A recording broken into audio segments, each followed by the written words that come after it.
I have a notification for William. Hey everybody, thanks for joining this LinkedIn Live event. This is today's agenda, which is NSX for known threats. We're going to wait a few minutes just to let a few people hop in, and then we'll get started here in about 2 minutes.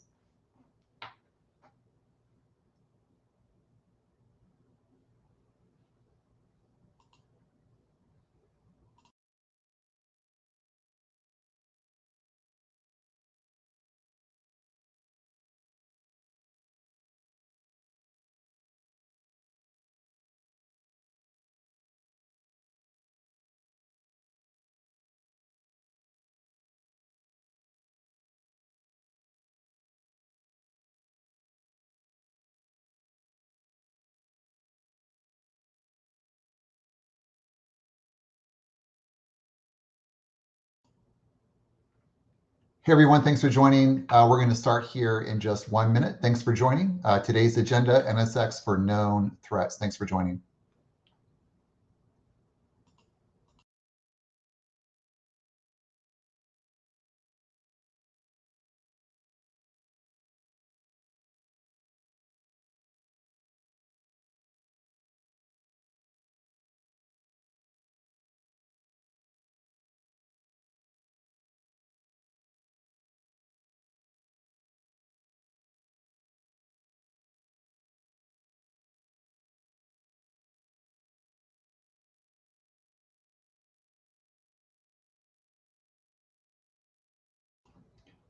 Hey everybody, let me introduce myself. My name is William Grismore with 27 Virtual. I'm one of the co-founders here, and we're just trying to spread the good word about how to stop the bad guys. So thanks for joining us, and we're going to dive into this here today.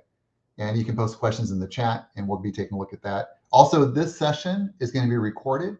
It'll be reposted on LinkedIn and also on our YouTube channel, so make sure you follow along. Let's go ahead and dive in. So in today's agenda, what we have is number one, we need to identify what the challenge actually is. So we're going to take a look at, where these threats come from, how they affect your environment, and where we're most vulnerable in today's world. And then number two, we got to understand the base solution. So what we're going to be talking about has a very specific solution around it that solves a problem. And it's important that we understand what that base solution is. In other words, just what is the base functionality? How does it work? And then we're going to dive into actually how to do it. So in phase one, you're going to want to secure your workloads east-west. We're going to talk about that.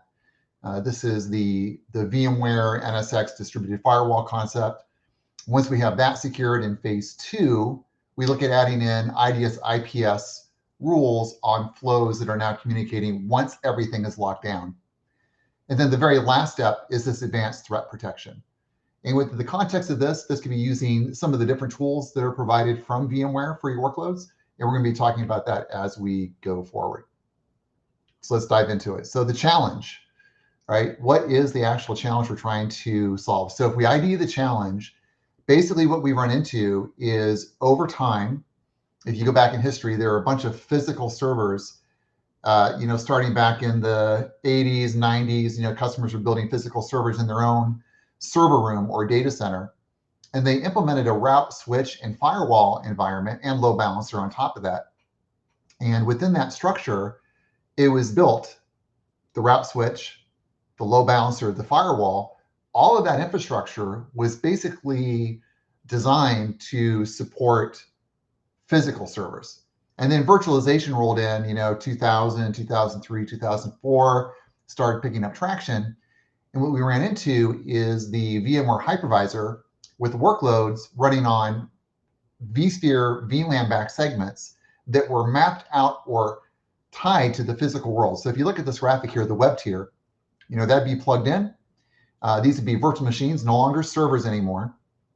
But this network is actually being plugged into a firewall or a layer 3 device where in order for the web tier to talk to the app tier, I have to hairpin my traffic up to that physical device, back down and in.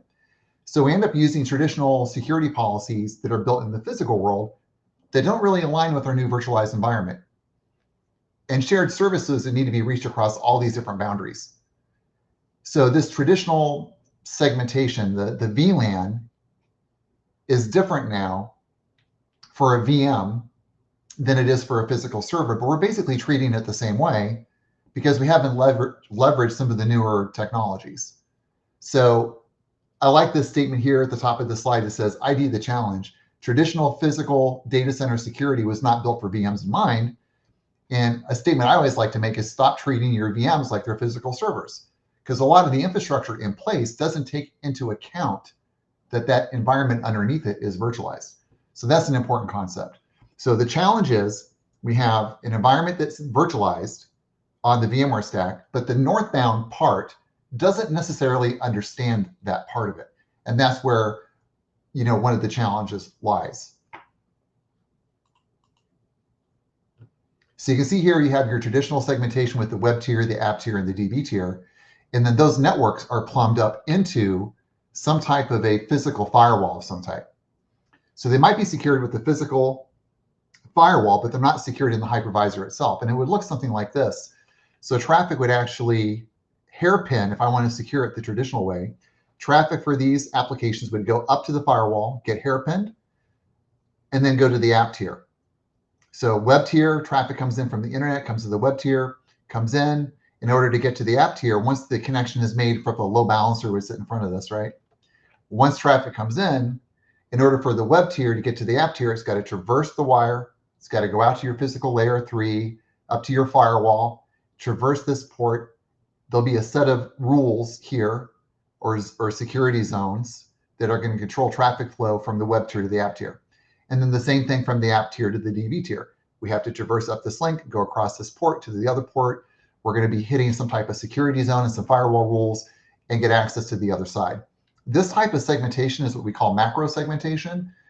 It's better than nothing. It's pretty traditional. It's what you may see.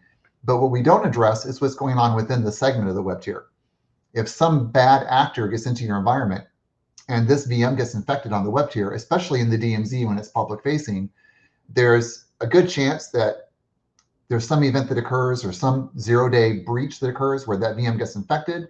And then that traffic or that vulnerability is able to move from VM to VM across the environment for some port or some service that's open that shouldn't be, like RDP or SSH or some of these known kind of vulnerabilities. So you end up with an environment where traffic is moving. In this graphic, if you think of just this app tier, this web tier, this DB tier, traffic is basically moving east-west on your VMware hypervisor, either on the same host or between different ESXi hosts across that particular tier for that application. So that creates an environment where once you get through that perimeter using some method, and it could be from an email link or whatever, that environment gets infected, and then the traffic spreads laterally east-west in your environment. So when we talk about identifying the challenge, that's the challenge that we're discussing. Once something breaches the firewall, it's got to be open somehow, unless it's completely unplugged.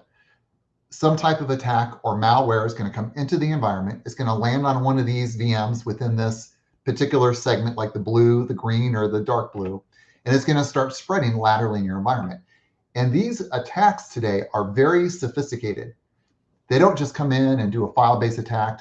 They come in, they sit, they move, they use command and control, they infect one machine, they sit for a while, they look at the environment, they learn, they move. There's an external entity they're talking to that's monitoring. Many of these attacks, very sophisticated, can actually be in your environment for a long period of time, such as ransomware or malware, before you even know they even occur. And when they do occur, it's too late. So I love this graphic. This is talking about how, imagine that hole right there. You're coming in through this open port because traffic has to be allowed somehow. You come in, and now this internal environment is this is the new area where traffic is moving and the bad guys are moving around. So this is your new battleground, this internal east-west lateral security environment. That's where a lot of things happen. So you can have the best firewall in the world, you can have the best intentions in the world, you can have the best people, but if that port's got to be open or it's got to communicate somehow, it's going to come in, and then that traffic's going to, that malware is going to get inside on that particular segment, and it's going to move east-west laterally. And that's the challenge. That's what we want to make sure that everybody understands, that you have this environment where, yes, you have great physical security, you got a great firewall, but things get in and start moving east-west. So what do we do we want to solve the problem by putting a firewall directly on the interface of the VM on the segment. So basically what you can see that we've done is, imagine the web tier is all green VM still, and the app tier is all blue VM still, and the DB tier is dark blue. But what we've done is we've now created a security boundary with VMware's NSX, now VMware security, where we can actually protect a particular group of VMs in a grouping by putting a firewall in that sweet spot, or the Goldilocks zone, that perfect spot where we can put a firewall right on the VNIC of the VM to control the lateral movement of traffic. So we still have to allow some lateral move of traffic, but what we do is we create a set of firewall rules that let us get to the shared services you see sitting above, up here. We allow users to connect in, and then from the application level, we make very specific rules that control how traffic can move laterally east-west within the environment. North-south is still controlled by the physical firewall. You're still going to keep that firewall. That doesn't go away. You still need it. And sometimes there's a little bit of misinformation that somehow the VMware security or the NSX security says, oh, I don't need a physical firewall anymore. That's not true. You still need the physical firewall. But what we're saying is we're going to insert at just the right spot, right on the VNIC of the VM in the hypervisor, an extra layer of security so that the only traffic that's moving east-west is the traffic that is actually needed for that application to function. So that's really important. So the problem is lateral movement of traffic east-west within the environment once you come through that big portal and you get into the data center, and then things moving east-west. So that's the identifying what the problem is and how to actually lock it down. And we can build rules to allow access to shared services. We can create identity-based firewall rules where we base it by user or group, and they can get access. So how does it work? Let's look at how this solution is going to solve that problem. So great. I think we've identified the challenge. The challenge is east-west. Now, how do we actually solve it? Like, what's the base solution look like? So within the VMware solution for security, we have the hypervisor. And basically what we're doing is we're updating some bits in the code. We install these vendor installation bundles, these VIBs, and we add additional components into the code of the hypervisor. And then we can protect the VMs and the containers. So if you look in the graphic there on the left, you got VMs are now protected, container workloads are protected like through Tanzu. We can also put an agent on some bare metal servers. And we can make that bare metal server look like a transport node in the NSX security console. So we can do that on VMware-based solutions and in the VMware cloud destinations. There is not a solution for that for the native public cloud, but any VMware cloud. And what we can actually do now is put a rule enforcement right on the VNIC of the VM in the hypervisor, and it doesn't require any agents. So what we have is a VMware environment. We deploy NSX. There's going to be an NSX manager. You're going to go out there and prep the cluster or the individual host, and you're going to be putting the distributed firewall between the workload. If you look at the graphic there, here's the VM on top. Here's the hypervisor. You got your virtual distributed switch, and the firewall sits between the VNIC of the VM and into the hypervisor. And we do it by attaching the VNIC to a particular port group that's been built by the NSX manager. That'll allow us now to create firewall rules that are east-west, that are very granular versus the, if we go back to that other graphic back here, we're not doing this thing where it's just flat going up to the firewall. We can now actually implement security right on the VNIC of the VM and allow a firewall to exist between the web tier, app tier, and DB tier. So if those guys are communicating directly and they're not going through, the best example on this slide would be the app tier, because there's two VMs on the same segment, maybe even residing on the same ESXi host. We can put these bits in your ESXi hypervisor and actually now control exactly what traffic moves between those two VMs at the app tier, and then to the web tier and to the DB tier. But this example is good because these two VMs would actually be plugged into the same segment. So it's a really good example. So we're going to take and deploy these NSX managers. We're going to prep the host, and we're now going to protect these VMs, containers, and potentially deploy an agent on the bare metal. And on the bottom right, the VMware Cloud would be like the VMware Cloud on AWS solution, or the VMware Cloud for Azure, the AVS solution, the Azure VMware solution. Google has a solution, Oracle has a solution where you can actually deploy a VMware-based hypervisor in one of the public clouds. And if you do that both on-prem and in the cloud, you can maintain that security across both of those clouds. The main thing on this slide I want to emphasize at the very bottom, it says the NSX distributed firewall is an ESXi kernel-based firewall. That means it sits in the kernel, there's no agent, and it makes it very built-in, very intrinsic, if you will. And it's done by creating port groups at the virtual distributed switch layer. Those port groups can be just regular VLAN-backed port groups, or they can be NSX overlay segments that can be used for extending networks in layer 2, which is completely optional, but there can be some benefits there as well. I love these slides. These kind of nice graphical slides kind of explain the concept. So NSX security is integrated. It's not bolted on. It's intrinsic. It's built into the hypervisor.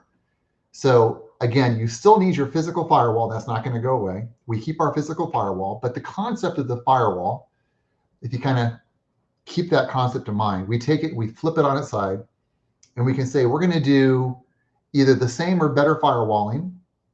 Again, we're keeping our physical firewall, but we're doing same or better because now it's distributed. It's repackaged. It's going to live in the hypervisor, and there's no more hairpinning, like in the graphic that I showed before with the firewall up on the side. So here's your environment. You do have that physical firewall. It doesn't go away. But we take that concept and we move it into the hypervisor. So now we have a kernel-based firewall that sits outside of the VM. And if you think about that concept, like the analogy would be if you have a house and you have a alarm panel on the inside of your home. If somebody breaks into your home, they could potentially, if they're intelligent about how the panel is built, they could potentially break into it, rewire it, turn it off, something like this. This analogy would be kind of like having all your security controls for your home buried in a box in the backyard outside of the house. So your house is on a lot. Your security is basically built into the lot below the house. It's not a panel on the door. Now, one thing that causes a little bit of confusion sometimes is that doesn't mean that you still don't need endpoint protection like a McAfee or a Sonos or a Carbon Black or something like that. That's endpoint protection. I just want to make sure everybody understands that this security is inherent into the kernel and is a firewall for east-west. It's not a Carbon Black or a McAfee or one of those, but it is built into the hypervisor. So then what we end up with is these, or this ability now to microseg versus macroseg right on the VNIC of the VM. And we have our perimeter firewall still, and then we have that firewall on the VNICs of the VMs within the environment. So it gives us great control. It's very granular. And once you get through the process of getting this new firewall in place, once you get the infrastructure rules in place or emergency rules in place, and you start building out your rules for your application, there are techniques we can use. We're going to look at those about how we can do this in a way that makes it so it can be very much an iterative process, where once you get through the first stages of it, doing the next stages are actually pretty easy. So the summary to the why. Why do I want to have an NSX distributed firewall? It's built in.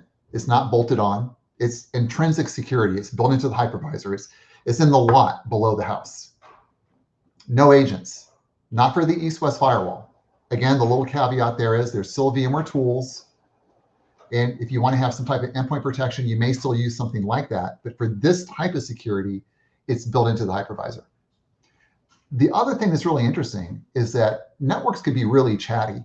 And most customers' environments are like 95, 98% virtualized. By putting a firewall into the hypervisor for that east-west control, you basically can end up stopping a lot of chatter and take that traffic off your network. The goal is to secure the environment, but there's a side benefit to where it's less chatty. You can also have firewall rules that you may used to have in your physical firewall that don't make any sense to be up there anymore because now it's in the kernel. You can bring those firewall rules down. And if that physical firewall potentially was full up with too many rules or handling too much traffic, since most of your traffic is east-west, you can actually extend the lifespan of that physical firewall. So this number 3 is important. It's stop the noise, less traffic east-west, so better performance on your network just in general, kind of a side benefit, bringing firewall rules down from your physical firewall down into your host and just kind of cleaning that up. So I think it's really good. And because it's distributed in nature, you get great performance. So instead of having like a central pinpoint like you would on a physical firewall, that concept of the firewall for the east-west is distributed in every single host. So think about it. If you have it in place and you have 10 hosts, if I add another host, when I add another host, I get another firewall. I add another host, I get another firewall. It's distributed, as are the other features we're going to talk about, like IDS, IPS, and ADP. They're all distributed in nature. And look, Mom, no hairpinning, which is awesome. So that's basically the base. So we've established what the challenge is, and we understand the base. The base is that we're putting it into the hypervisor, so it's intrinsic. It's like a no-brainer. So how do we actually do it? Let's take a look. So now we're going to actually look at how we secure the workloads. This would be phase 1. So what we're going to do is we're going to purchase the necessary license. We're going to deploy the product. Now there's some design work that goes into this, and then we're going to prep the host. Once we prep the host, we're going to have that service-defined firewall where we can actually install the firewall on the bottom left, the green box on the bottom left. We're going to have the firewall in this box, in this hypervisor. It is distributed in nature. And now we can do segmentation, micro-segmentation. The VMs can live on the same network segment, but we can implement security even though they're sitting on the same network segment. We don't have to send it up to the physical firewall. So the benefits are, it's going to simplify the security architecture because it's just built in. And it's going to prevent unauthorized lateral movement on east-west traffic. I'm going to repeat that. It prevents unauthorized lateral movement on east-west traffic. That's that new battleground that we're talking about. Once the bad guy gets in, they can sit there for a while and start moving east-west in your environment. So I do want to emphasize the word unauthorized. There's also going to be some authorized traffic. If I have a bunch of workloads on the same segment, there are some ports that do need to remain open for the application to work. But what we're saying is anything that we don't need, any unnecessary traffic, we're going to turn that all off, and we're only going to allow the traffic that we know is actually needed to make the application function. The other benefit would be you can leverage the NSX platform to deploy network segments more quickly. Now that's more of a networking feature of NSX, not a security feature. But the big one is zero trust. Zero trust means we've gotten to a point where I built all my firewall rules for all my applications. This is really exciting. I get it built. And then what I can do is at the very bottom of my firewall rule list, I can actually implement a deny rule for the entire environment. Now, by default, that's not the case. By default, with security, with NSX security, we don't have a default deny. What we do is we implement it application by application as we go through. However, when you get to a certain point where everything is secure and you have not yet deployed a new application into the environment, I can go to that bottom rule and implement that drop rule at the very bottom. That means that everything in my environment, in order for it to be brought in and function, we have to drop it into a rule set that allows traffic flows. We have to figure out what those traffic flows are and then lock down that application. But zero trust is the goal. Like if you have an environment and you can get to a zero trust, that's good. What a lot of our customers do is they'll build a greenfield environment like with VCF or one of these other platforms. They'll build it, they'll zero trust it, and only bring things in secured. The other would be more of a brownfield where we implement it on top of something that already exists. Now, in that case, you can't go zero trust right away, but you can gradually get there. So that would be the nirvana of the, controlling traffic east-west. So how do we get there? First, we have to assess the environment. So there's tools provided by VMware. The first one is Verni, which you see on the bottom left two pictures there. You got this looking at traffic flows, you can see a map of traffic. This vRealize Network Insight, or vRealize for networks, this ARIA Operations for Networks is now called, is a great tool to look at traffic flows. The newer one is NSX Intelligence through a NAP application platform. And basically what these tools let you do is look at the traffic flows. It takes about 2 weeks to 30 days for applications to pull this data. So you need to install the tooling. Usually what we do as a partner for customers, we install the tooling, we let it gather all the traffic flows and all the data. We look at the flows, and then we figure out what the application boundaries are. So assess the environment, install the tools, look at what's going on. Number 2, actually start to figure out how the applications are communicating. Develop a strategy for the DMZ, maybe if you have one, and then you're going to get some recommended firewall rules. And then what we're going to do is start implementing those rules within the environment for each application. Now, the step that's not mentioned here specifically is we do have to look at the infrastructure, Active Directory, DNS, DHCP, logging, those kind of things. And yes, we do need to build some initial infrastructure rules for that. But once you get past that stage, you're looking at it for the applications, understanding the flows, building the firewall rules, which you can kind of see a little bit in that middle graphic right here. You can see that there's rules being built, within the environment. I'm sorry, down here on the bottom right, on the bottom right. And we'll look at that more in just a minute. So the tools that we're going to use is the vRealize for networks, or the ARIA Automations for Networks, or the vRealize Network tool. And we're going to use that tool to actually gather the traffic flows. What's really great about this tool, it can actually show things like, let's say you got a segment for your database, and you can actually see that database is talking out to the internet. That's probably a bad thing. We probably don't want somebody in China or Russia or some other environment getting access directly into your database. That's probably a bad thing. So this is a tool. So vRealize Network Insight, or ARIA Operations for Networks, whatever they want to call it today, is a great tool that's going to give you the visibility into what the traffic flows are, and then you can build rules based on that. Very powerful tool. The other tool that you're going to use is vRealize Log Insight, or ARIA Operations for Logging is the new name of the tool. And this tool is going to let you get into real detail. Once you build your rules, this tool is only going to show UDP and TCP traffic. There's some other traffic that this is not going to pick up that we can grab here in Log Insight. What we're going to do is we're going to build a rule set based on some discovery that we've done with this tool. Maybe we verify with the customer or the vendor of the application kind of what are standard ports that are to be open. And then we start looking at the traffic. And the goal is to build the rules the way we want them to be, validate the rules, make sure they're good, and then eventually implement a drop rule to stop traffic. So what we'll do initially is create what's called a pseudo deny rule, which is basically a drop rule with an allow initially for that particular application group.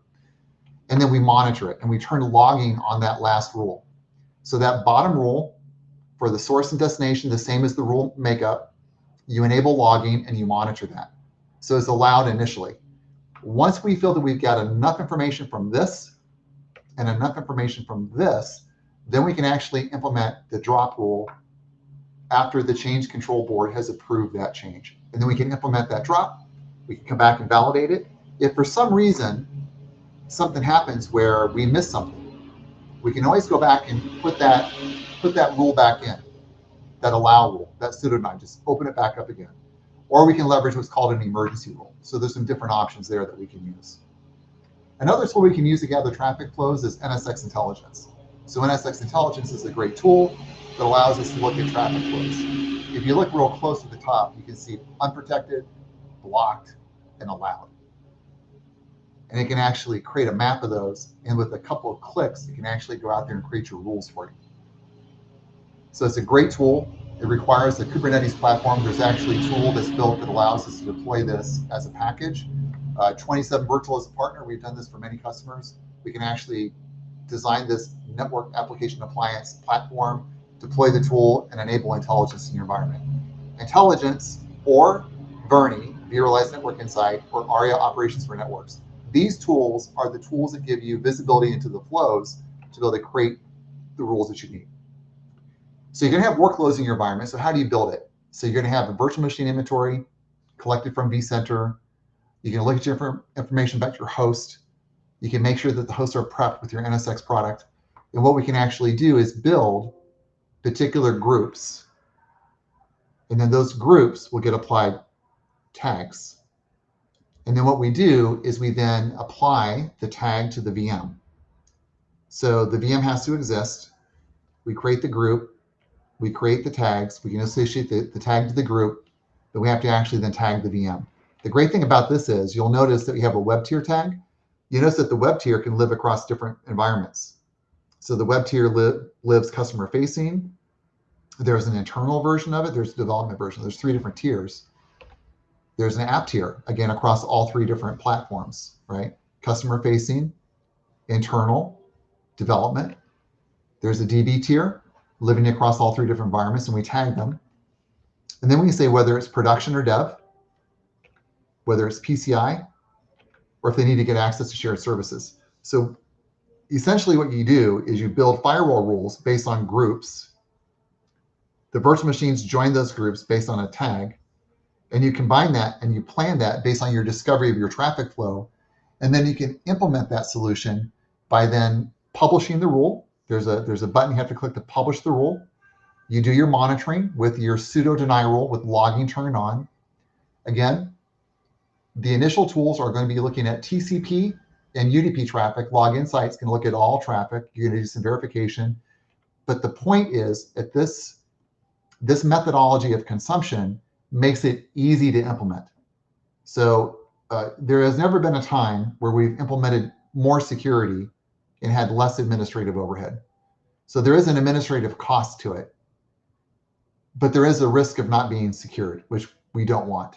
So within that balance of the overhead that additional security causes versus the risk of not being protected, this is the solution that once it's built and iterated upon, makes it easy to take a similar or an application in the same group, deploy it, and simply tag it. Now, if you got a brand new application that doesn't meet any of these criteria, you may have to go through a learning process again. But once it's built, whenever you deploy a similar application, you can leverage the same tags. So it gives you a lot of flexibility into building an environment that can be protected. So if you look at the top right, what we're doing is we're going to deploy a brand new workload and we're going to tag it. And that VM gets tagged right there. It's going to get tagged. It's going to be protected. That VM gets tagged and then deployed in the environment. If the VM's already deployed, it just brings it into the security footprint. The great thing about this is these workloads can vMotion across the different platforms and maintain their security. No ping is dropped, maybe half a heartbeat. Security is maintained. So you can move the workloads around and the security is maintained, which is really, really important.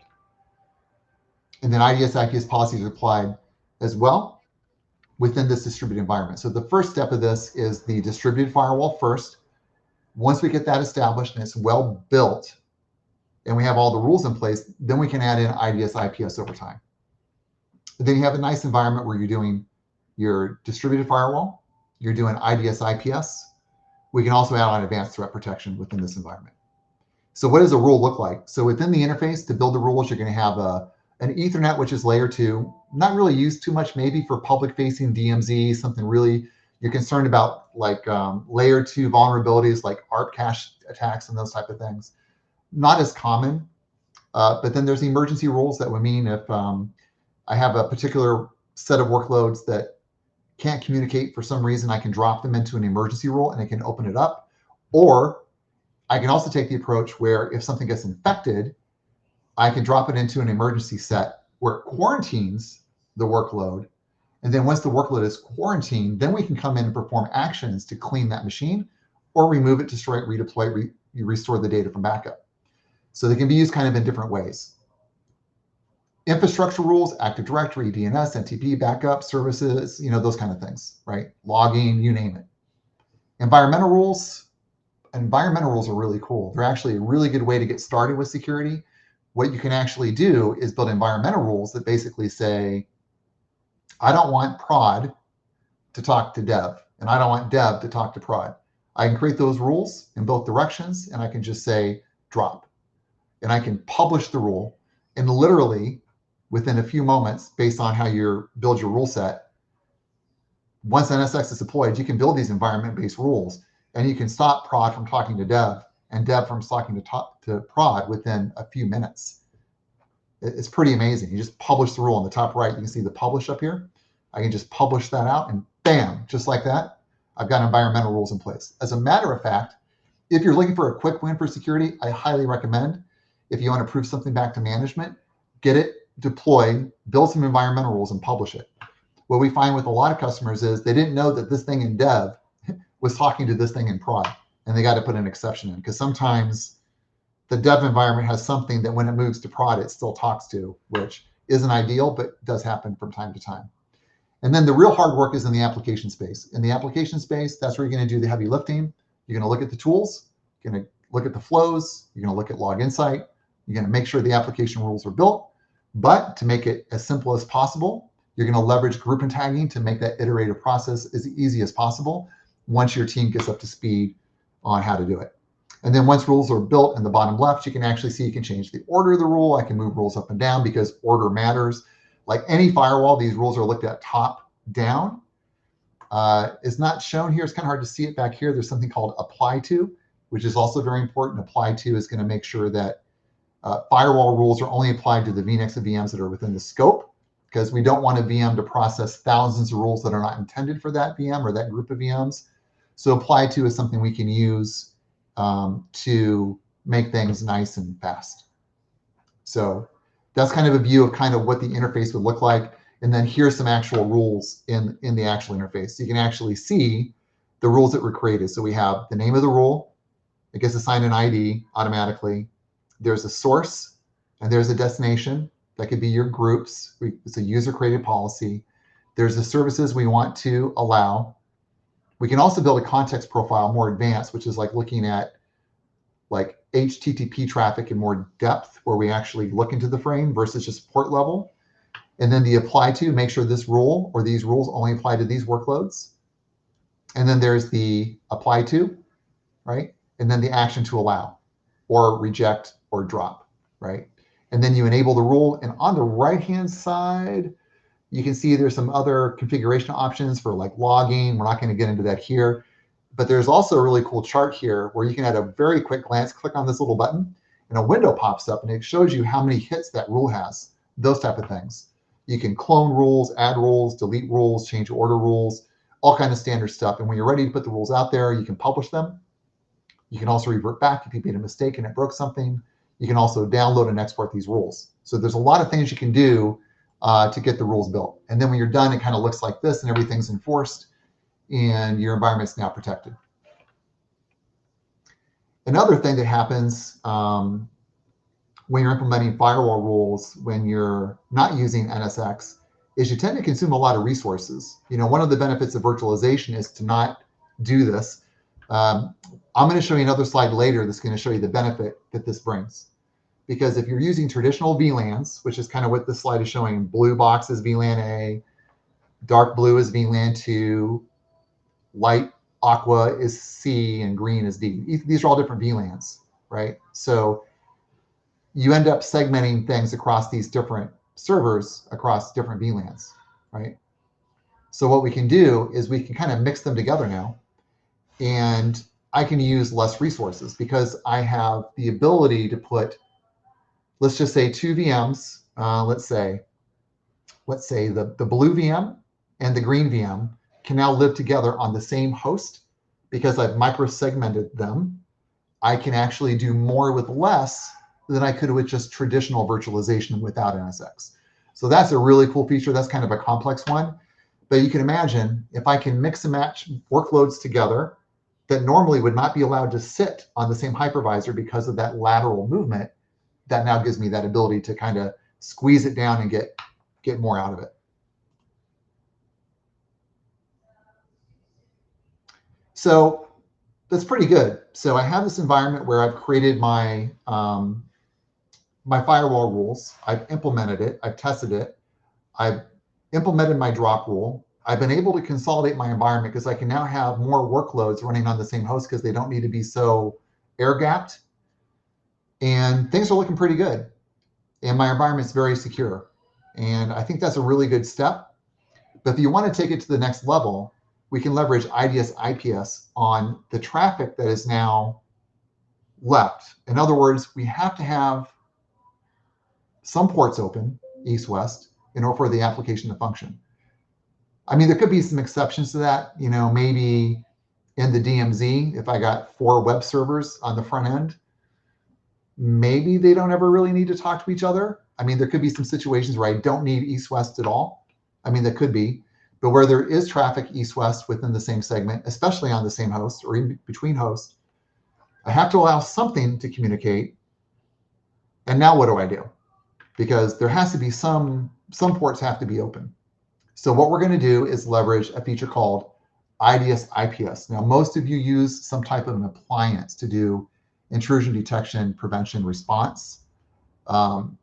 If you're mostly virtualized, you could look at potentially replacing that, potentially. I'm not going to say 100% certain, but you can definitely, for sure, add an extra layer of security now that DFW is in place. Now, let me emphasize, really important, that the IDS IPS functionality is something that should only be implemented once you've got your distributed firewall rules in place. That's really important.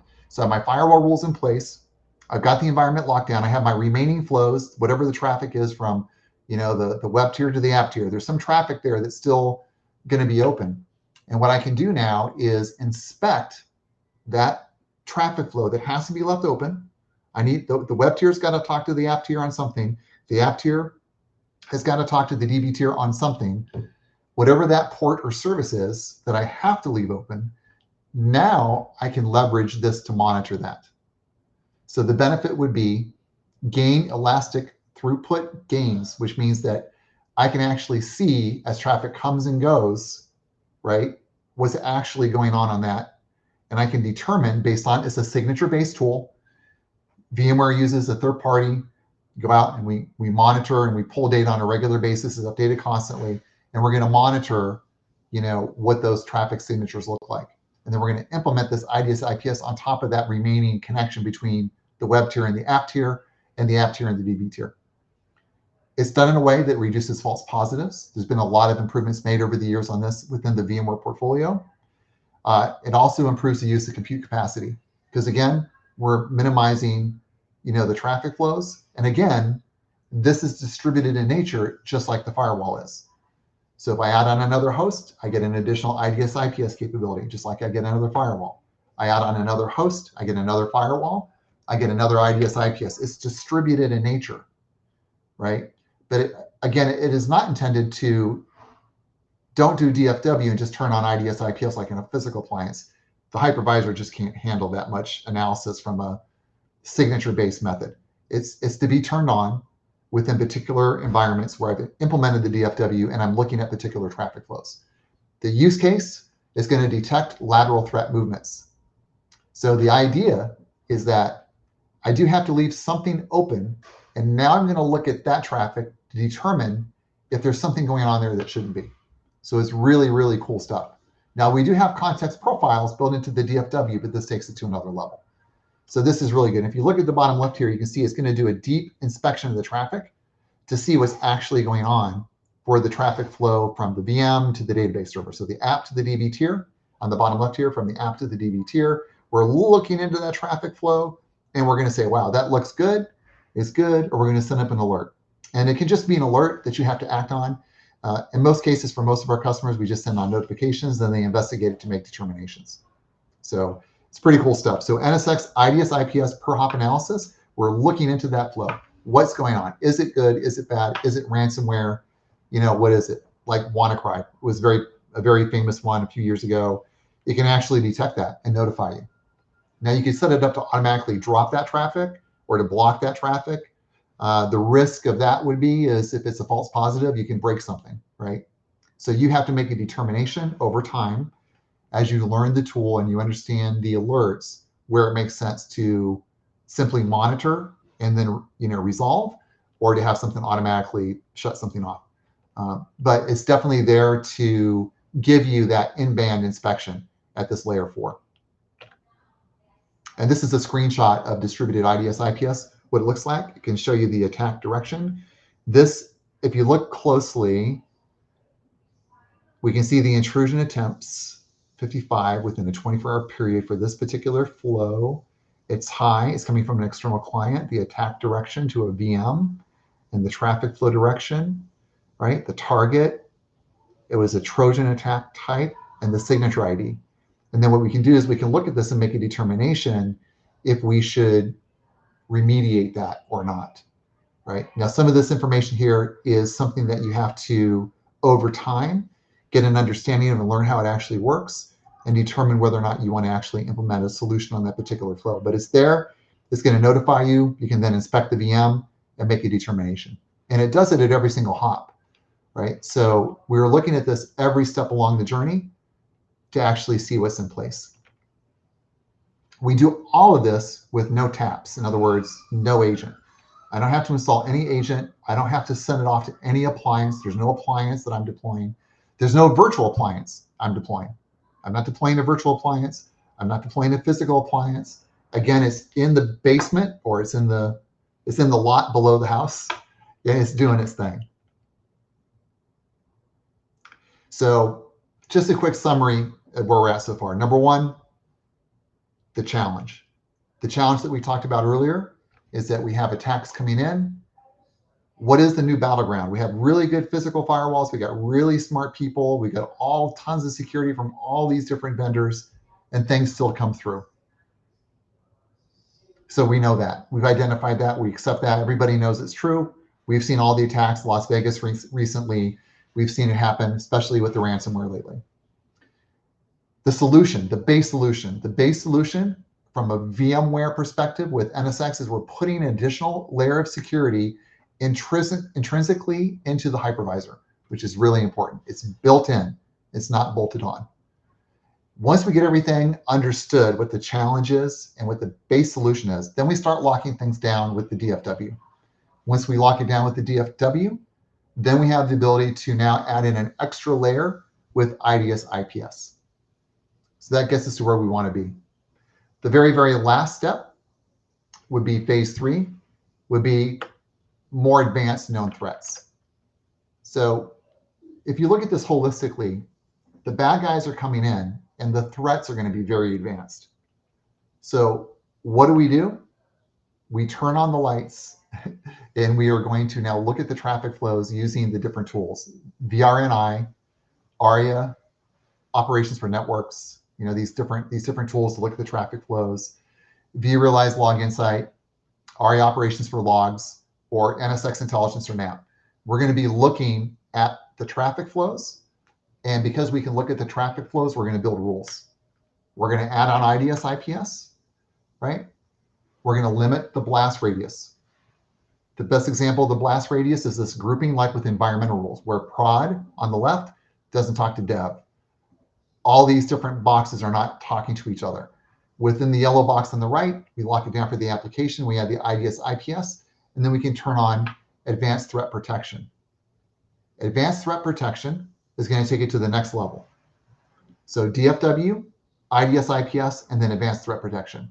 We're going to enable this. There's different options here for enablement. We're going to enable it, and then we're going to monitor it and look for those notifications. And there's command and control, where there's some kind of entity that's actually trying to get into your environment. Credential access, somebody's trying to get in to steal credentials. Maybe they're looking at an identity server.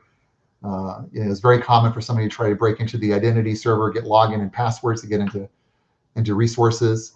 And then there's lateral movement. The great thing about this is it can monitor traffic flows east-west using machine learning. And what it can actually do is tell that traffic on the network east-west during a normal day always looks like X. Then all of a sudden when something looks like Y, it's going to flag it and it's going to notify you of that. There also are known problems with RDP, SSH, these type of things that are very, very, very common, that it can look for those kind of anomalies in your environment. It can do discovery to look for things that are running in the environment that shouldn't be across the network. And then, is it persistent? Is there something going on that looks like it's been sitting around for a long time, right? So this is how we actually add layers on to your security to take it to the next level. So as a VMware partner, 27 Virtual provides different skill sets around this. We've been doing these deployment projects for quite a long time. So the way it starts out is, in order for you to get going, we have to gather the traffic flows. For step number one, we're going to deploy the tooling, the vRealize Network Insight, the Log Insight, or the intelligence. We get those tools deployed, and we're going to start pulling the traffic flows. Got to get the traffic flows first. That's step number one. The next thing we're going to do is design and deploy NSX, VMware security in your VCF environment or across your environment. Get it deployed and get that hypervisor updated. The next thing we're going to do is design microsegmentation.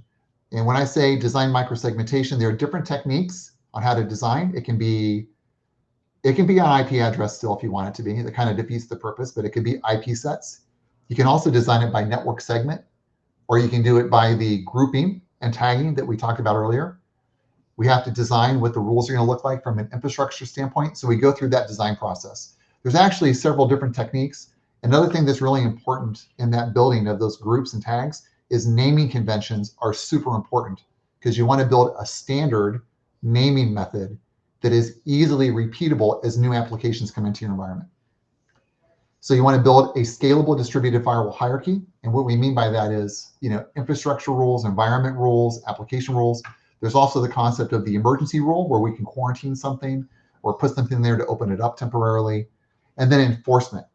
We're going to actually put in a drop rule that's going to say, okay, we've done our due diligence. We're going to put in that drop rule, and we're going to make sure that it's locked down. If for some reason the drop rule discovers something that's being blocked that shouldn't be, we can simply reverse it. We can rediscover it, look at the flow, look at Log Insight again, and iterate on the next shot, right? So again, step number 5 is very critical. We typically go through a change control board process. We pick a particular window to implement the drop.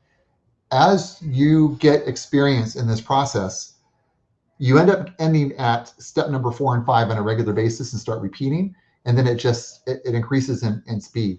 And you're able to build out more and more application rules and reaching to a point of zero trust. And that's really your goal. So what's a quick win? A quick win would definitely be, doing something where you're controlling one environment to the other, which is the very far right one. So we can actually say prod doesn't talk to dev, and dev doesn't talk to prod. One that we've seen a lot of is the middle one, which is, I have some old operating system, like Windows Server 2003 or Windows Server 2008, and it's still running the environment because I'm running an old application that still requires that old operating system. And the vendor is not applying any more security updates to that operating system. A really quick win for security is to protect those particular workloads. Very important. Another quick win we do a lot of more is just doing some basic lockdowns, like blocking RDP or SSH, making sure the vSphere environment is secure. We have another LinkedIn Live and YouTube video that talks about how to secure just vSphere itself, which you should definitely do that. And then after vSphere is secured, one of the next entry-level things you can do is lock down RDP and SSH. And then if you have a virtual desktop environment, you can definitely leverage that. Like if you're doing VMware Horizon in the EUC space and you want to lock those desktops down, that's like a no-brainer. There's no reason one desktop should be talking directly to another. That's like a no-brainer win right there you want to take advantage of. The other one we see sometimes also is the top 3. The owners of the business or the stakeholders know that this security is really important, and I need to show back to them a quick win from an application standpoint.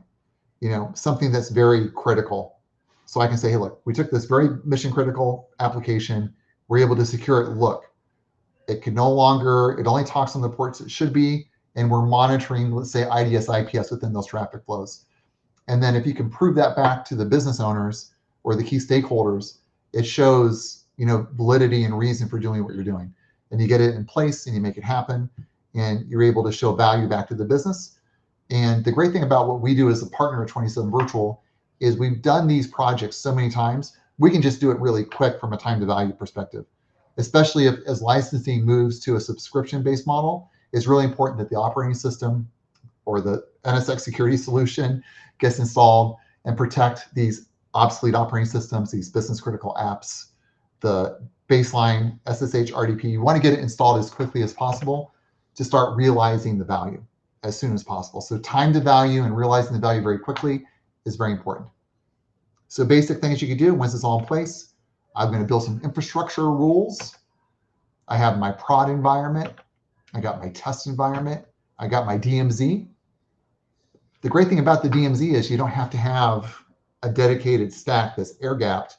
You can basically have what, haven't heard it so much lately, but when NSX first came out, there was the concept of DMZ anywhere, and that's still true. I might have one stack, right? And in VCF, if I have a consolidated stack, I can use this boundary, put the workloads in it, and the workloads can move anywhere within the environment and be a DMZ. It doesn't have to be a dedicated hardware and a dedicated rack with a dedicated firewall, right? You can just do this. I just tag them. I create the groups within the environment. I create all my groups. And then I tag the workloads, and they're going to just pop in there logically. You know, physically, of course, the workloads still stay where they're at, but logically, they're now in these groups, they're tagged and they're protected, and I'm locking down the traffic flows within the groups and between the groups. So NSX security is capable of detecting and restricting malicious movement. I love that earlier slide. You know, you go into the vault and you see the data center, and once somebody breaks through that perimeter, they're now into this new battleground. So what we want to do is we want to prevent the spread, the lateral movement of traffic. We want to minimize it. So how do we do it? We turn on the lights with our vRealized Network Insight, our NSX Intelligence, and our Log Insight. We get quick wins, number 2, by limiting the blast radius. You know, prod can't talk to dev, and dev can't talk to prod. Inspect explicitly allowed flows from web to app and app to DB. And then we added context to it, where we're actually looking at that from a IDS/IPS standpoint, so we know that it's valid. And then we can expand that across clouds, because if you have an on-prem VCF or VMware stack, and you have a VMware cloud solution, anywhere where the VM cloud sits, whether it's on-prem, traditional, on-prem with VCF, or VCF in the cloud, like VMC and AWS, is going to live across all those clouds. And you can even do some interesting things with HCX, where you can move workloads back and forth and maintain security. So I just want to thank everybody for joining this workshop today. Here's some information about some of our services. Be sure to check us out. We have a lot of different opportunities for learning here on LinkedIn Live. We're also going to post this to our YouTube channel. So thank you very much, and we'll see you guys in the next presentation. Thank you.